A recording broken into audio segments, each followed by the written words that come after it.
Hello मेरे प्यारे बच्चों, आप सभी लोग कैसे हैं? मस्त होंगे, स्वस्थ होंगे, जहां भी होंगे। अपनी पढ़ाई पे थोड़ा ध्यान दीजिए। आप लोग अपनी पढ़ाई को कंटिन्यू रखिए। पढ़ाई को कंटिन्यू रखने से आपका निरंतर अभ्यास होता रहेगा।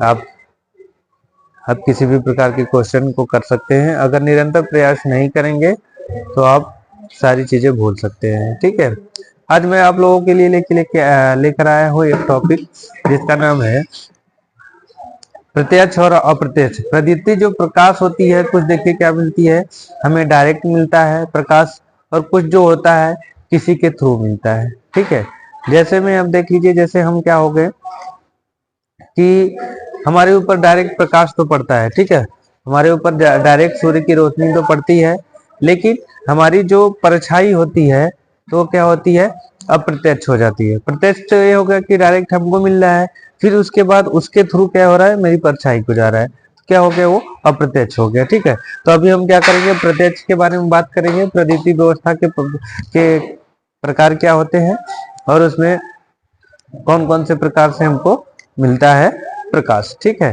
तो चलिए हम थोड़ी सी अपने टॉपिक पे बात कर लेते हैं। टॉपिक क्या है हमारी, प्रदीप्ति व्यवस्था के प्रकार। प्रदीप्ति व्यवस्था के प्रकार हमारे कौन कौन से हैं। ठीक है, देखिए क्या है, प्रदीप्ति व्यवस्था निम्न प्रकार से की जा सकती है। अब देखिए इसमें प्रदीप्ति मतलब प्रकाश की व्यवस्था निम्न निम्न प्रकार से की जा सकती है। आपको पता ही है कि कौन कौन से प्रकार हो सकते हैं। ये नहीं पता होगा, लेकिन आपको इतना पता होगा कि भाई एक होता है हाँ और ना, यस और नो।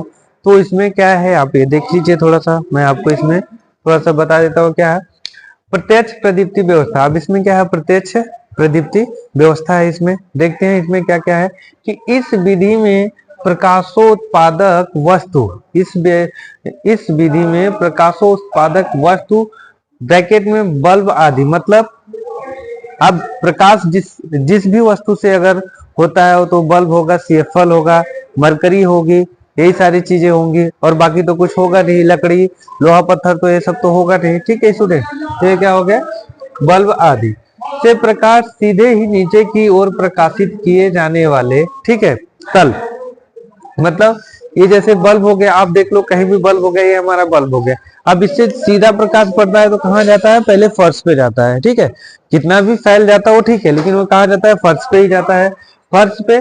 ठीक है, तल यानी फर्श पर पड़ता है। इसमें बल्ब के ऊपर भी आकृति का परावर्तक प्रयोग किया जाता है। इसमें क्या होता है, जैसे अब इस चीज को हम क्या करना है, कैप को हमको इसमें कैप लगाना है, तो V आकार, चाहे गोला आकार, चाहे अर्धवृत्ताकार, चाहे त्रिभुजाकार, किसी भी प्रकार का होता है। ठीक है,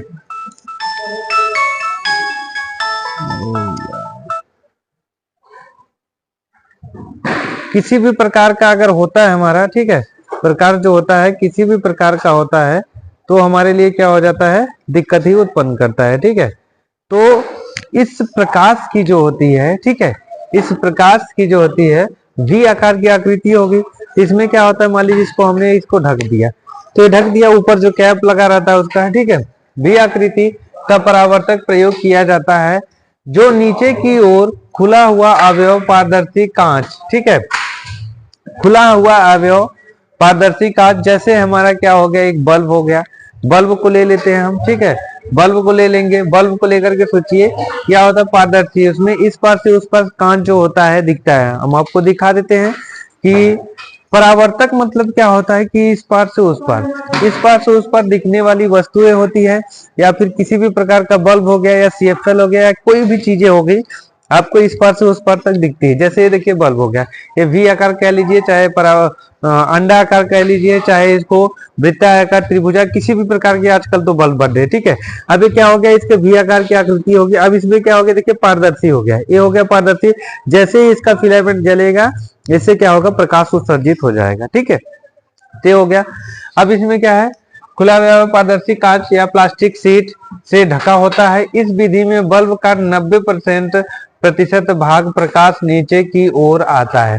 क्या होता है, जब ये बल्ब हमारा जलेगा, ये बल्ब हमारा जलेगा तो सीधा प्रकाश इसका कहाँ जाएगा, नीचे की तरफ जाएगा। ठीक है, नीचे की तरफ जाएगा, नीचे की ओर आता है, केवल 10% प्रकाश ही इधर उधर फैल पाता है। मतलब आप देखोगे, अगर मेज पे अगर हमको पढ़ना होता है या कहीं भी अगर आप देखोगे, जैसे आपके घर में जहां लाइट लगी है, जहां बल्ब लगा है, वहां सबसे ज्यादा उजाला होता है। जैसे ही आप वहां से हटोगे तो थोड़ा आपको धुंधला दिखने लगता है या आपको समझ में नहीं आता है। ये सारी चीजें होती है, ठीक है। तो इसलिए है कि वो ज्यादा जहां सीधा उसका प्रकाश होता है वहीं पे पड़ता है, और इधर उधर जो होता है उसका 10% ही प्रकाश पड़ता है, फैल पाता है, ठीक है। यह विधि घरों तथा औद्योगिक प्रतिष्ठानों में प्रयोग की जाती है। अब इस विधि का प्रयोग घर में हो गया, औद्योगिक स्थान जहां जहां जहां बड़ी बड़ी मशीनें हैं, घर में आपको जहां पे आप पढ़ाई करते हो, या घर में उजाला के लिए आप एक जगह बल्ब लगाओगे, उससे सारा जगह प्रकाश फैल जाता है। लेकिन धीरे धीरे प्रकाश जितना फैलेगा, उसकी दूरी जितनी बढ़ेगी, उतना प्रकाश कम होते जाएगा, ठीक है। ये इसका, अब इसका एक फिगर बना हुआ है, ये है आपका, ये क्या हो गया, बल्ब का टोपा हो गया है ऊपर से, ठीक है। ये इसका टोपी हो गया। टोपी के बाद अब ये देखिए यहाँ पे प्रत्यक्ष प्रदीप्ति व्यवस्था है। ये देखिए सीधा इसका प्रकाश क्या हो रहा है, नीचे जमीन की तरफ जा रहा है, ठीक है। तो ये रहा मेरा प्रत्यक्ष प्रदीप्ति के बारे में। अब मैं आप लोगों को अप्रत्यक्ष,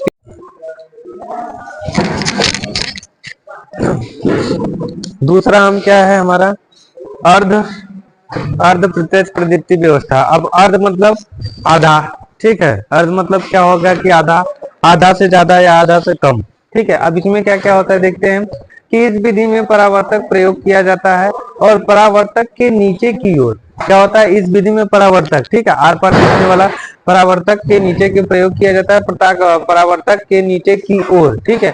अल्प पारदर्शी कांच प्लास्टिक का ढक्कन होता है। अल्प पारदर्शी मतलब जिसमें से थोड़ी थोड़ी चीजें आपको दिखे, ठीक है। अल्प पारदर्शी होता है, अल्प पारदर्शी होता है। उसके बाद क्या होता है यहाँ पे, जिसके द्वारा प्रकाश का 60 से 90% तक भाग नीचे की ओर फर्श पर आता है। 60 या 90% तक क्या होता है, इसका जो है प्रकाश देखिए नीचे की ओर आता है, ठीक है, नीचे की ओर आता है, फर्श पर आता है। इस विधि का उपयोग अधिक ऊंचाई वाले कक्षों आदि में किया जाता है। आप देख लीजिए, इस बल्ब को हम कहाँ करते हैं, जैसे कि आपको कहीं ज्यादा दूरी ऊपर लगाना है तो इसको लगा देंगे, जिससे क्या होगा, नीचे की तरफ हमें प्रकाश देगा, और जहां पे प्रकाश आएगा वहां पे थोड़ा ज्यादा रहेगा, और बगल में थोड़ा थोड़ा कम हो जाएगा। ये क्या हो जाता है, अर्ध प्रत्यक्ष प्रदीप्ति व्यवस्था। अब इसमें क्या आ जाता है, अगला हमारा क्या, अप्रत्यक्ष प्रदीप्ति व्यवस्था, ठीक है। अब इसमें आपको दिखाते हैं क्या क्या चीजें होती है।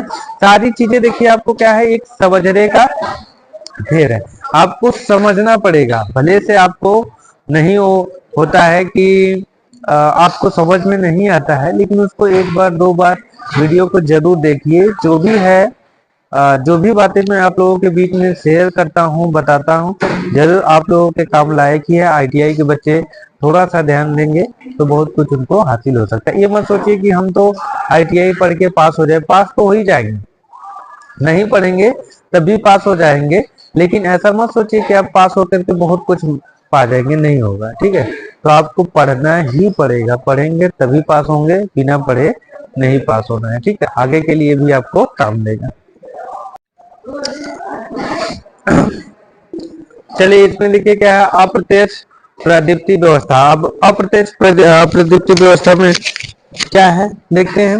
इस विधि में बल्ब के नीचे एक अपारदर्शी, ठीक है, बल्ब के नीचे की ओर एक अपारदर्शी मतलब आपको न दिखने वाला प्रकाश, न दिखने वाले प्रकाश जैसे लगा लेते हैं, ठीक है, लगा लेते हैं अपारदर्शी एवं अर्धवृत्ताकार मतलब आधा अर्धवृत्ताकार होना चाहिए, अर्धवृत्ताकार परावर्तक प्रयोग किया जाता है, जो प्रकाश के 90% भाग को ऊपर छत की ओर, मतलब आप देखोगे कोई सजावटी लाइट अगर लगाया जाता है या किसी भी प्रकार की लाइट होती है जो अच्छी लगती है घर की छत को सुंदर बनाने के लिए, तो नीचे ऐसा लगा दिया जाता है कि नीचे प्रकाश न आए, पूरा प्रकाश कहाँ जाए, ऊपर जाए। तो ऊपर जब प्रकाश जाता है, छत पे परावर्तित करता है। छत प्राय सफेद अथवा हल्के रंग वाली रखी जाती है।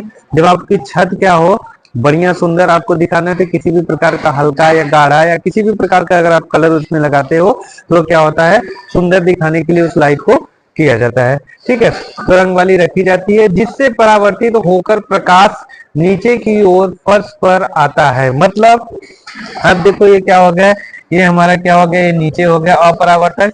फिर इसका लाइट कहाँ जा रहा है, ऊपर जा रहा है। फिर ऊपर से जो लाइट नीचे आती है तो रात को देखना कितना सुंदर लगता है दिखने में, उसका नजारा बहुत ही अच्छा होता है। परावर्तित होकर प्रकाश नीचे की ओर फर्श पर आता है। यह विधि सिनेमा हॉल, डांसिंग हॉल एवं सजावटी कार्यों के लिए प्रयोग की जाती है।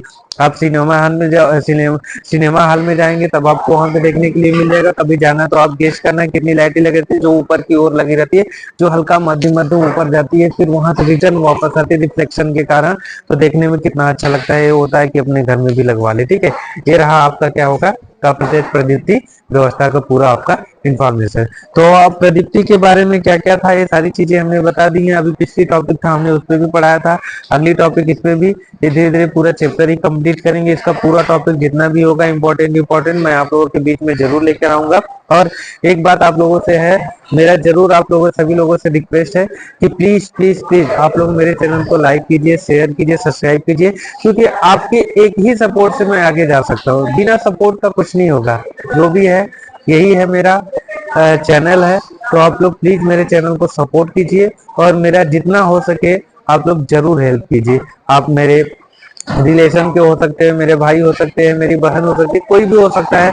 तो प्लीज आप लोग मेरे चैनल को ज्यादा से ज्यादा शेयर कीजिए, सब्सक्राइब कीजिए और लाइक कीजिए।